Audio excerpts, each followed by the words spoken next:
প্রায় 2 বছর যাবত অপেক্ষায় ছিলাম আমাদের কোরিয়ান ভিসা হবে, ভিসা ইস্যু হবে, কিন্তু আজকে 2 বছর পরে আমরা প্রায় ডিলেটের দ্বার প্রান্তে। তো আমরা চাই না যে আমাদের কোনো ইপিএস স্টুডেন্ট যেন ডিলেট না হয়, তাদেরকে পুনরায় যেন রোস্টার করা হয় এবং ভিসা ইস্যু যেন বৃদ্ধি করা হয়। কোরিয়াতে আমাদের জব অ্যাপ্লিকেশনগুলো যেন পাঠানো হয়, প্রত্যেকটা ইস্যুতে প্রায় 8 থেকে 9 বার যেন আমাদের কাগজগুলো যতদিন না পর্যন্ত ইস্যু হয় ততদিন পর্যন্ত বিভিন্ন কোম্পানির কাছে আমাদের ভালো দিকগুলো তুলে আমাদের চাকরির ব্যবস্থা যেন করে দেয়। তো এই জন্য আমরা এসেছি। আমরা বয়েসেল থেকে কোনো ফলাফল পাইনি, যার কারণে আজকে আমরা রাষ্ট্রপ্রধান ডক্টর মোহাম্মদ ইউনূস স্যার ওনার শরণাপন্ন হয়েছি। স্যার যেন আমাদের এই বিষয়টা হস্তক্ষেপ করে এবং আমাদেরকে যেন কোরিয়াতে ভিসা ইস্যুর ব্যবস্থা করে দেয় এবং এইচআইডির সাথে বা বয়েসেলের সাথে স্যার যেন তাদের সাথে মত বিনিময় করে আমাদের এই বিষয়গুলো যেন তিনি একটু নজর দেন এবং বয়েসেলের কিছু কাজকর্মের সংস্কার প্রয়োজন, তারা যেন এই সংস্কারগুলো করতে সক্ষম হয়। এই জন্য আমরা আজকে এখানে এসেছি। আমরা এখানে থাকার কথা না, আমাদের মূলত সার্টিফিকেট মানে আমরা ভাষা পরীক্ষায় পাশ করার পরে আমাদের মূলত 2 বছর সময় থাকে। ওই 2 বছরের মধ্যে আমাদের ভিসা ইস্যু হওয়ার কথা, কিন্তু ওই 2 বছরের মধ্যে আমাদের ভিসা ইস্যু হয়নি।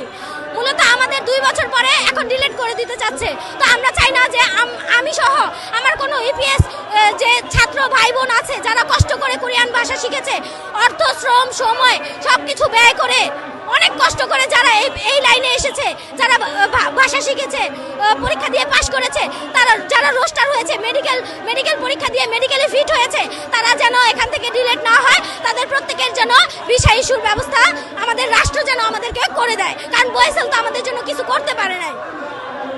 আর হচ্ছে নতুন নতুন সার্কুলার বাদ দিয়ে পুরাতন যারা আছে, আমরা দেখেছি বয়েসেল 2023 সাল নিয়ে কাজ করছে, তাহলে আমরা 2022 সালের যে সকল ইপিএস ছাত্র ভাই বোনেরা আছে তাদেরকে বাদ দিয়ে কিভাবে তারা 23 সালে হাত দেয়? 23 সাল কিভাবে তারা 23 সালের ছাত্ররা কোরিয়াতে আর 22 সালের ছাত্ররা যাবে ডিলেট? এটা তো মানা যায় না, এটা আমি কেন কেউই মানবে না। তো আমাদের একটা ছাত্র যেন ডিলেট না হয় এবং আমাদের যেন কোরিয়াতে আমাদের ভিসা ইস্যুর ব্যবস্থা করে দেয়, এই দাবি নিয়ে আমরা মূলত আমাদের যে রাষ্ট্রপ্রধান আছে ওনার কাছে এসেছি। উনি যেন আমাদের দিকে দৃষ্টি দেন, যেন আমাদের এই কাজগুলো উনি তাড়াতাড়ি যত দ্রুত সম্ভব তিনি যেন আমাদের এগুলো সক্ষম করে দেন, আমাদের দাবিগুলো মেনে নিয়ে আমাদের ভিসা ইস্যুর ব্যবস্থা করে দেন। এরপরে আমরা আমাদের যে 9 দফা দাবি দিয়েছি, আমাদের দাবিগুলো যদি না মানে আমাদের একটা ছাত্র যেন ডিলিট না হয়, আমাদের পুনরায় রোস্টার করতে হবে। নিয়ম ওনারা বলে নিয়মে নাই, নিয়ম তৈরি করেন। আপনি যদি এইচআরডির কাছে যে যদি বলেন যে আমাদের এতগুলো ছাত্র জড়ো হয়ে গেছে, আমরা নতুন সার্কুলার বাদ দিয়ে পুরাতন যারা আছে তাদের ভিসা ইস্যুর ব্যবস্থা করে দেই, তাহলে তো এটা তো আহামরি কোনো সমস্যা না। মূলত আপনারা এই চেষ্টা কখনো করেনই নাই, আমরা আপনাদের মধ্যে এই চেষ্টা কখনো দেখি নাই। তো আমরা চাই যেন আমাদের ভিসা ইস্যুর ব্যবস্থা করে দেন, আমাদের একটা ছাত্র ভাই বোন যেন ডিলিট না হয় এবং নতুন সার্কুলার বাদ দিয়ে পুরাতন যারা আছে তাদেরকে ডিলিট না করে তাদের মূলত ইস্যুর ব্যবস্থা করে দেন। আমাদের দরকার ইস্যু, আমাদের নতুন সার্কুলার দরকার নেই। আচ্ছা, করোনার কারণে যারা পিছিয়ে গেছিল তারা তো আমাদের সময় 2022 সালে তাদের ইস্যুর ব্যবস্থা করেছিলেন, তাহলে আজকে যখন আমরা 22 সালের আমরা যখন 25-এ এসে ডিলিট হয়ে যাচ্ছি, তাহলে আমাদের কেন ভিসা ইস্যুর ব্যবস্থা করে দিচ্ছেন না? তাহলে এই ক্ষেত্রে কেন এত বৈষম্য তৈরি করলেন?